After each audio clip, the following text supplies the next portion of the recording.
Good afternoon. I'm Jim Burris, investigative reporter with 90.1 WABE. Welcome to the Atlanta Press Club Loudermilk-Young debate series, coming to you from the studios of Public Broadcasting Atlanta. This is the debate between the candidates for Atlanta City Council President. And let's meet those three candidates.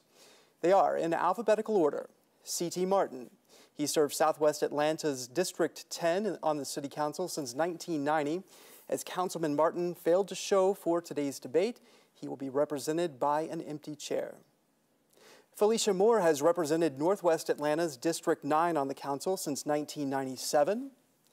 And Alex Wan is in his second term as a council member, which includes parts of Northwest Atlanta. Now, let's meet our panelist. Giovanna Derpick is a political reporter and anchor with CBS 46. Maggie Lee is a freelance journalist who has worked for the Macon Telegraph, Creative Loafing, and the Supporter Report. And Stephanie Stokes covers City of Atlanta government for 90.1 WABE. Today's debate consists of 3 rounds. For more information on those rounds, just visit the Atlanta Press Club's website. That's atlantapressclub.org. But before we get started with those 3 rounds, I'm going to pose a question that each candidate has 30 seconds to answer. That question is, as City Council President, you'll likely have to deal with continued fallout related to the City Hall bribery scandal. On your watch, how do you ensure something like that does not happen again? Felicia Moore. Well, first of all, we thank you for this opportunity. And on my watch, we will be looking at how we can get our government more transparent, because I believe the more eyes we have on city government, the better.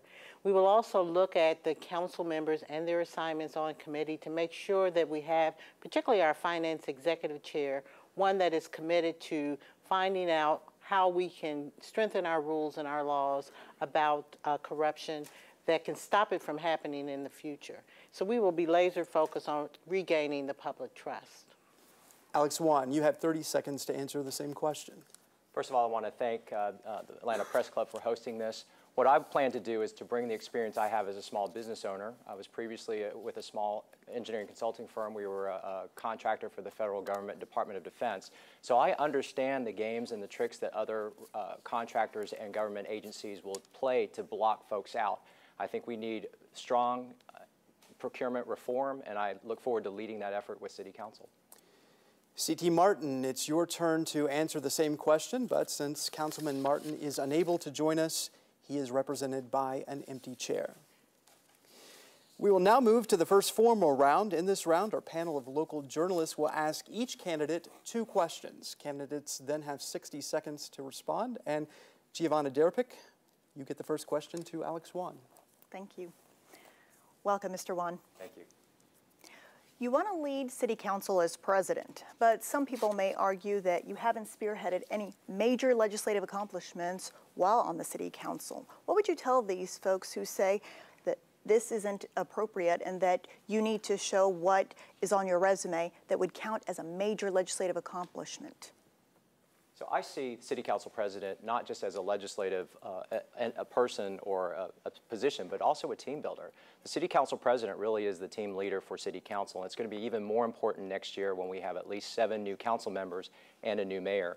So while I think it is important to have legislative experience, which I do have in working in the 8 years that I've been on City Council, chairing 4 committees, 5 of the 8 years I've been on there, I do think, again, I think we're missing the fact that we have to get those 7 members up to speed quickly.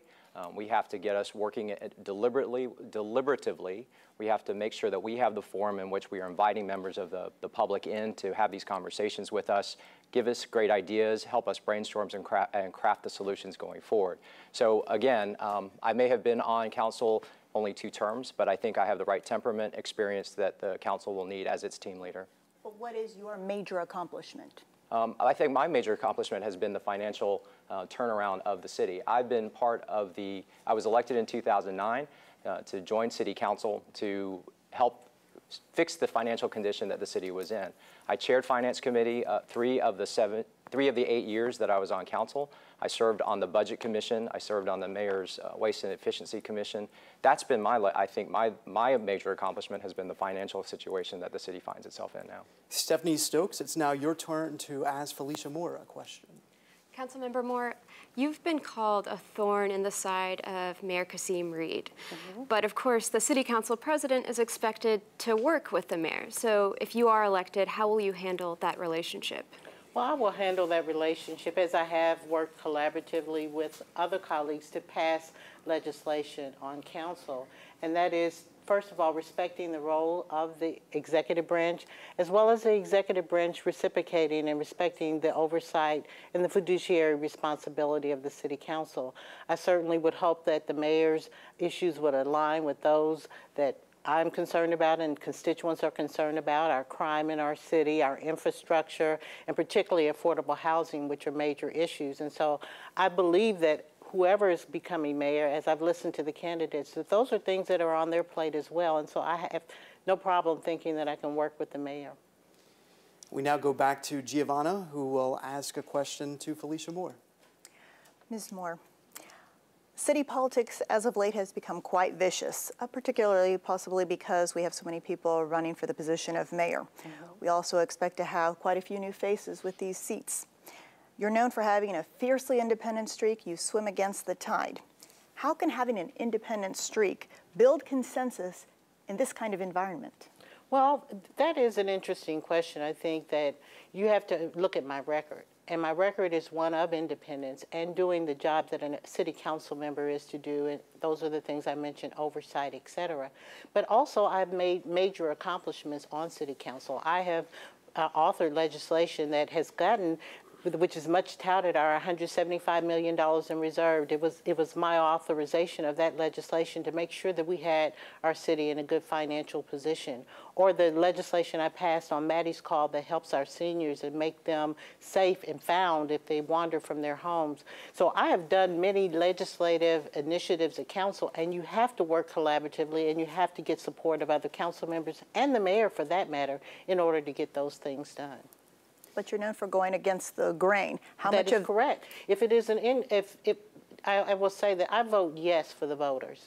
You may talk about it being a no, but it's a yes for the voters when a council member vets issues, know what they're talking about, and provide the correct oversight. And that's what I've done. And when I don't have that issue, I want to be accountable to the people who elect me to be able to explain to them why I voted the way that I did. All right, Maggie, we come to you. It's your turn to ask Alex Wan a question. Sure. Let me ask you a question. You know, as a financial person on council, a financial question. Cities all over the country are trying to lure Amazon headquarters to their cities. Local governments throughout the country regularly offer companies, you know, incentives of millions of dollars, worth even hundreds of millions of dollars to lure companies. What should Atlanta's pitch to Amazon be? I think Atlanta, this is a fantastic opportunity for not just the city of Atlanta, but the state of Georgia. And I hope that in collaboration with the state that we'll make a strong pitch to bring Amazon here. What's in it for the city? I think that every time that we've given incentives, particularly to companies like NCR who landed close to my district, I've been looking at, number one, what is the return on our investment? How many jobs are we bringing into the city? What are the increased both property taxes and or sales tax and or payroll taxes that will come to us? What is the return on investment? When will we get that payback? I think we also need to, you know, it will have a regional effect as well. It will help our airport. I think, again, it's just looking at the economic return that happens with it and making sure that the companies that deliver what they say they're going to deliver, both in terms of jobs and tax revenues. Is there any offer or incentive that's too high? I think really the answer to that question is what the city can afford and based on what cash we have available or what incentives we have. I think so far the incentives that we've provided to companies have all been reasonable based on the investment that they project to make in the city for their particular project. So I think it's got to be on a case-by-case basis.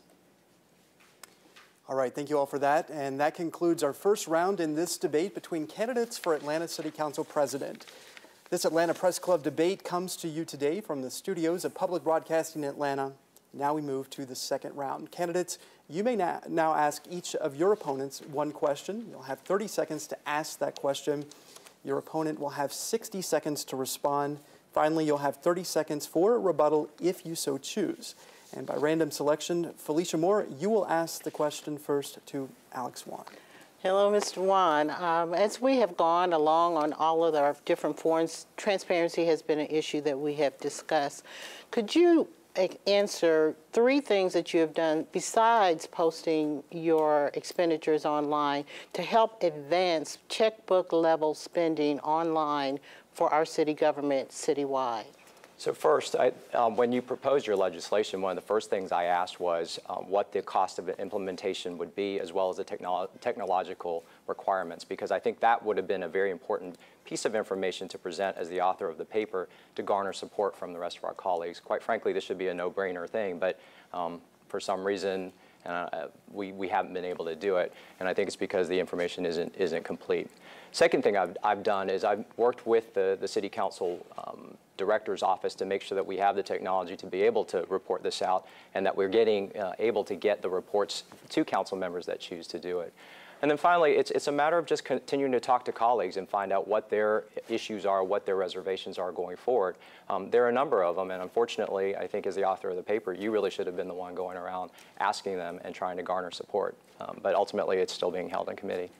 Felicia Moore, you have 30 seconds for a rebuttal. Well, I was asking for 3 things that you specifically did, and you talk also so much about collaboration and being able to work with colleagues. If transparency is an important issue, I was asking what you specifically have done to help me or others who think the same way to advance the issues that you just brought up. All right, Felicia Moore, you may now ask a question to C.T. Martin. As we mentioned, C.T. Martin has not shown for today's debate. Therefore, he is represented by an empty chair. So my question was to Mr. Martin, why he has not published his expenditures online, and if so, does he support transparency online checkbook level spending for citywide, all across city government? Since he is not here and cannot offer a response to that, we do offer you still the opportunity to rebut what you think his answer might have been.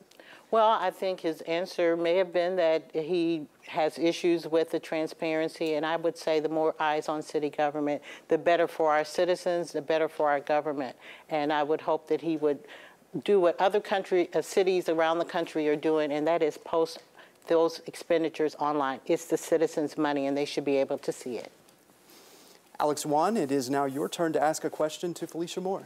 So, Ms. Moore, you've been basing your campaign on ethics, accountability, and transparency, yet you continue to present false and misleading information to the voters, including public statements that you never voted to raise property taxes, which you did in 2009, that you published all of your council transactions when, in fact, it's only back to 2013. And last night, you even said it was back to 2003.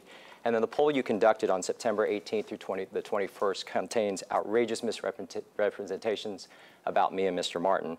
You're obviously comfortable misleading the public. Is this the ethics, accountability, and transparency that you think Atlanta deserves more of? Well, no, Atlanta deserves more of what I've been giving and been consistent in, Mr. Wan. And the points that you raised, I totally disagree with. We had a poll done by a nationally known pollster. And all of the polls suggest, not only suggest, but say, even those that are independent from the one that I did, that I'm leading in this race. With Mr. Martin, I'm leading him by 9 points, and I'm leading you in this race by 18 points. And I believe that is because people know that I have been a reformer. They know I've worked to make sure we get transparency in city government. They know that I've worked for fiscal responsibility in city government, having authored legislation that has gotten our reserves to a point where you can enjoy being able to say that the city is on the right track. Alex Wan, you have 30 seconds for a rebuttal. So, Ms. Martin, I think you, Ms. Moore, you missed the point. In your poll, you say very outrageous and misleading facts about me and Mr. Martin. I'm not talking about the results. And if you stand by that, I challenge you to have your pollster release them on letterhead, the full transcript of that poll, so that all the voters can see what you're willing to do to get into office. Well, again, Mr. Wan, the poll was one of the, what do you like? Would you be more likely? And actually, there were questions that were very negative towards myself. And you understand, I'm sure, that there's messaging. So if people would like to see the poll, we'll be more than happy to provide it for them. All right, we're going to move on now. And Alex Wan, you may ask your question to C.T. Martin, who again is represented by an empty chair. All right. So, Mr. Martin, in 2012, I introduced legislation to the Atlanta City Council that expressed our support for marriage equality. At the time, you were one of only 2 council members that voted against that. This was all predating the Supreme Court decision that did affirm marriage for same-sex couples. If I were to introduce the resolution again on Monday, how would you vote this time? Since he cannot answer, you are allowed to rebut what you think his answer might be. Well, either way, I'm not sure if he would have answered yes or no, but I will say that the work that I've been trying to do on City Council is to change hearts and minds towards the LGBTQ community. He did vote last year in support of the against the Religious Freedom Act, and I hope that we continue to make that progress with him. All right, well, that concludes round 2 of this, the Atlanta Press Club debate between the 3 candidates running for Atlanta City Council President. We're coming to you from the studios of Public Broadcasting Atlanta, and we now move to our 3rd and final round. In this round, our panel of journalists will address a question to the candidate of her choice, and we'll continue until we run out of time. I'll determine if a rebuttal is appropriate. In such case, candidates will have 30 seconds for that response. Giovanna Derpick of CBS 46, your first question in this round. Ms. Moore, Atlanta has become a prime example of overdevelopment without proper planning, without smart growth. At least one other city has studied Atlanta as a model of what not to do. You've been on the city council for 20 years, longer than than your other opponent. It was on your watch that this overdevelopment happened that wasn't planned. Why should voters trust you to lead the charge and get it right in the future? Well, they can trust me because I have certainly been vocal about that. I certainly have, over the years, watched our planning function go from inside City Hall, being the planning commissioner, really being at the head of that, to now more moving it over to our development arm, which is Invest Atlanta. And they have a very critical role, but they're the arm and not the brain. And I think that we need to move that policy back in city government. And as I've talked to citizens and knowing that we're going to have more people coming here, I think this planning commissioner is getting it right, where he's looking at what's going to happen in the next 20 years here in the city of Atlanta. But I also want to layer on that we've got to make sure that we focus on infrastructure and how the growth matches the infrastructure so we don't run into issues there. Maggie Lee, freelance reporter, it's your turn to ask a question. Sure, I have a question for Mr. Wan. As you know, of course, we have an ongoing, what's apparently an ongoing bribery investigation at City Hall. There's been some guilty pleas in connection with allegations of bribery by people who are trying to win city contracts. City Council is in charge of setting policies here. How did this happen, and what policies need to change? So one of the things I will tackle first off when I'm City Council President is complete procurement reform. As I mentioned in my opening statement, as a former federal government contractor, I understand the tactics that both the user agency and contractors will use to kind of secure contracts without and eliminate competition. So I think there are processes that City Council can continue to strengthen in terms of daylighting the request for proposal process, daylighting the appeals process, limiting the ability of user agencies to add additional dollars to a contract without recompeting it, as well as limiting when an RFP can be canceled simply because the contractor of choice didn't win that. I think these are the things that this has brought to light, and council needs to act, and I look forward to using the experience I had as a small business owner and a contractor to implement those changes. But how is it that this happened? I mean, some of the guilty pleas go back to incidents that happened as far back as 2010. So when the contracts come to the City Council, we basically have an up or down vote. And like I said, a lot of these processes happen even before the decision is made by the user agency and it comes to the city. So that's where we need to focus. And until you have an incident like this where it unveils and lights up the problems, sometimes it's hard to know what gaps you have to close. Stephanie Stokes of 90.1 WABE, you may ask your question. Councilmember Moore, experts say we are facing an affordability crisis, but I've talked to developers and they say we can't build affordable housing without financial help from the city. So what would be your solution to this difficult problem? Well, it's a difficult problem, and I think that it has many areas that we can look at. One, we have a proposal that has come before us in City Council to look at city-owned property. When you own the property, you have the ability to say what you're going to do with it. The second is we have a myriad of pieces of property in the Land Bank Authority, and that tool has not been used adequately, where we can look at the Land Bank Authority property and create affordable units in some of these vacant homes and vacant lots that we have throughout the city. And then finally, we need to understand that we need a variety of affordability, from the lower end of the spectrum up to workforce housing, so that our police and firefighters can stay in the city, so that people who do serve in the service industries can be here, because they need to be available for our workforce. They also need to be accessible to transit. And frankly, all of the transit's within the city of Atlanta limits. And so we need to make sure that they can get to and from work. And so that's some of the things that I think that we need to look at affordability, is how we can leverage what we have and make it affordable because we own it. Would you support more city funding to create affordable units? Yes, I support not only the trust fund for the Beltline, and we need to make sure that we get as many units as we can out there.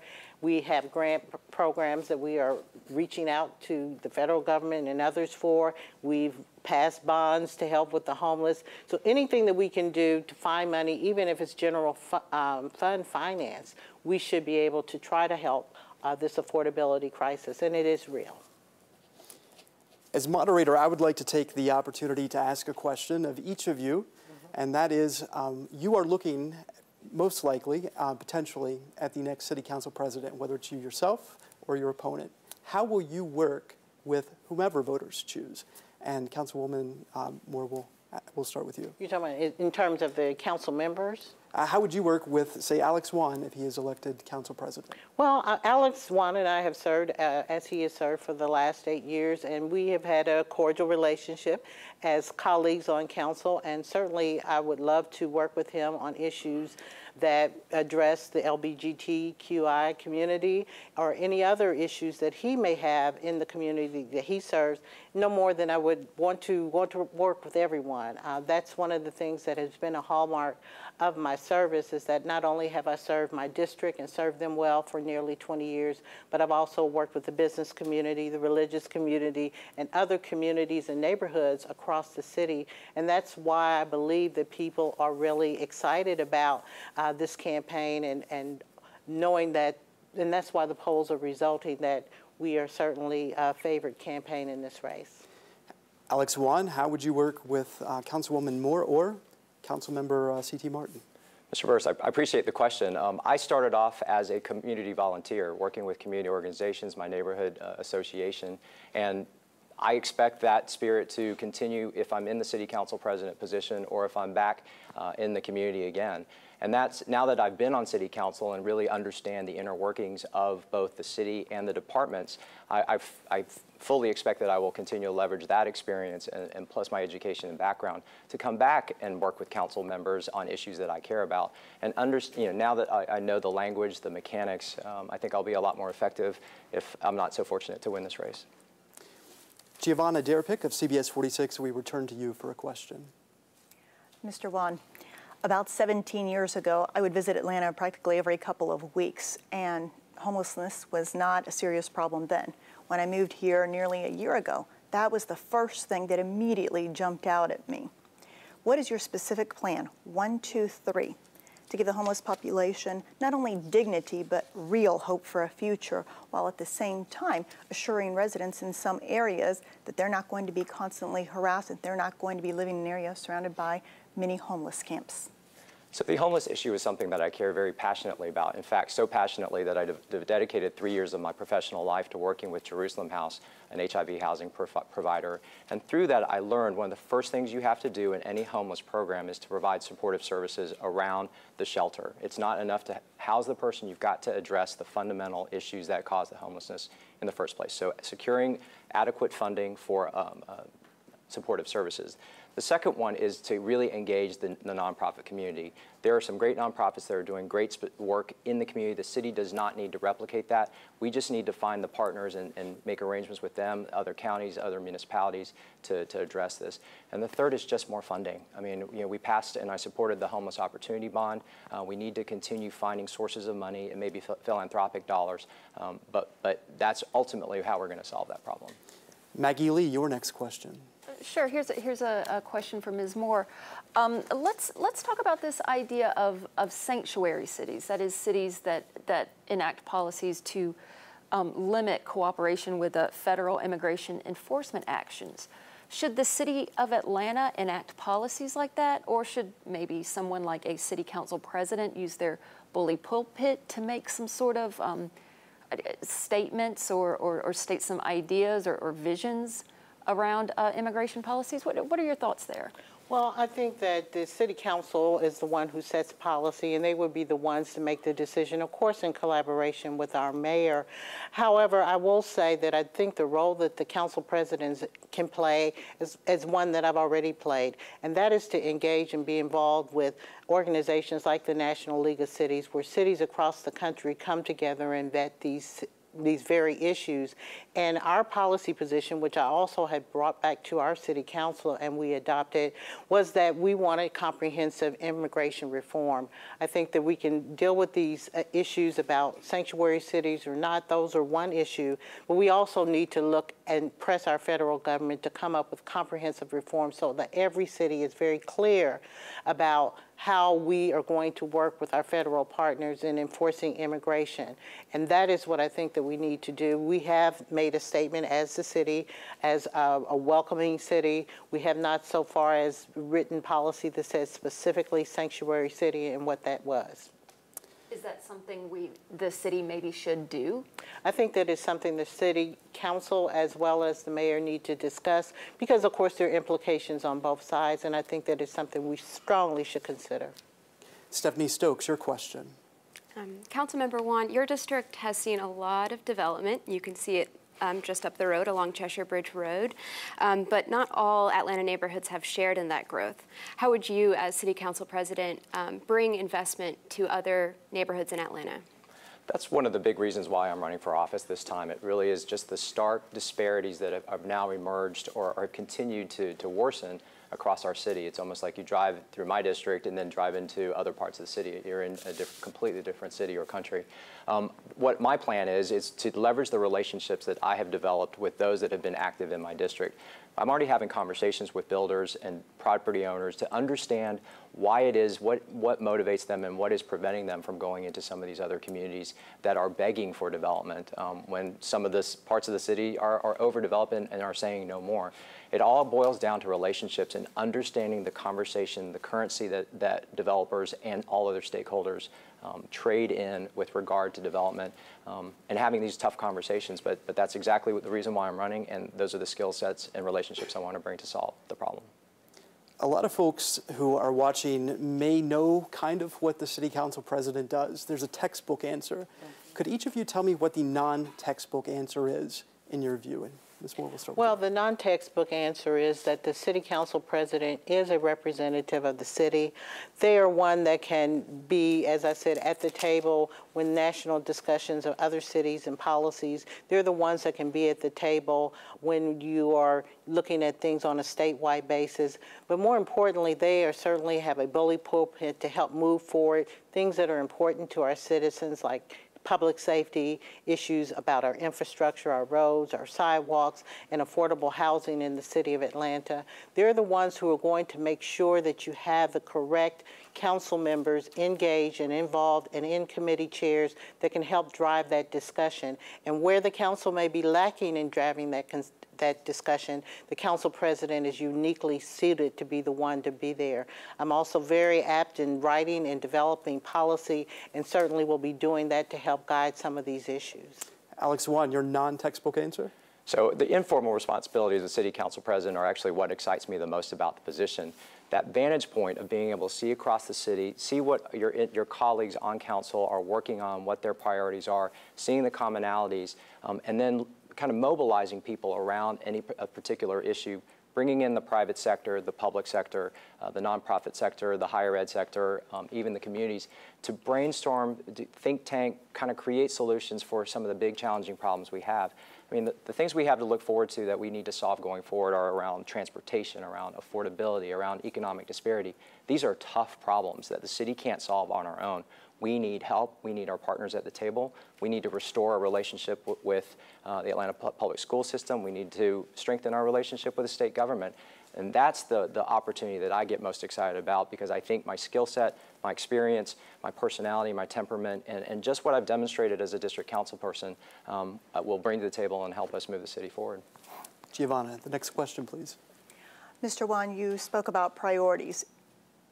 Discussing the budget. In order of priority, do you think a greater portion of the budget should go toward transportation, public safety, or infrastructure? Which is number 1, 2, and 3, and why? Okay. My first priority is public safety. I think that's fundamentally what the city, municipality's responsibility is to keep our residents safe. The second one is infrastructure. I think that we need to make sure that the condition of the roads and the facilities that the city creates, constructs, we should be maintaining and to the highest level possible. And the last one is transportation. I think that is the one issue that, if left unaddressed, will end up choking our ability to grow and expand.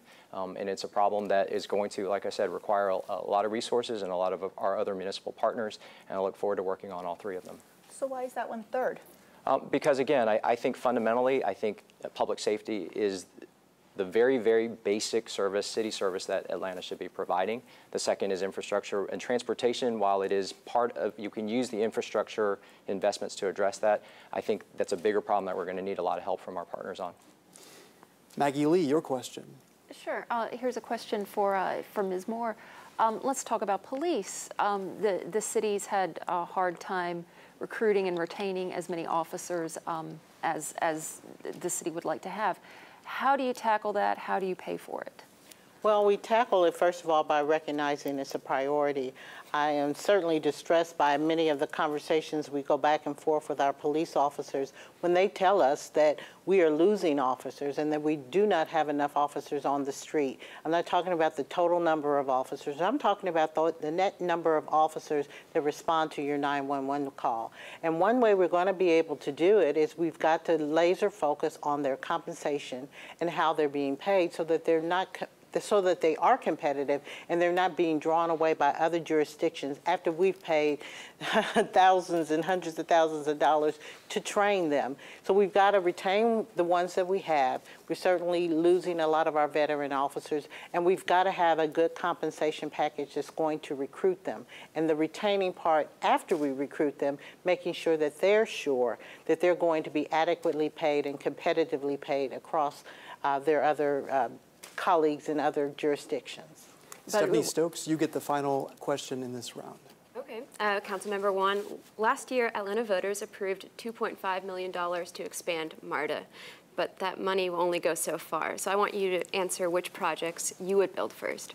So I think the first thing that I would love to see the MARTA have pending, it's actually $2.3 billion that we will have to invest. I think the first thing we have to do is expand current service. I've talked to too many voters across the city who complain about not being able to access MARTA.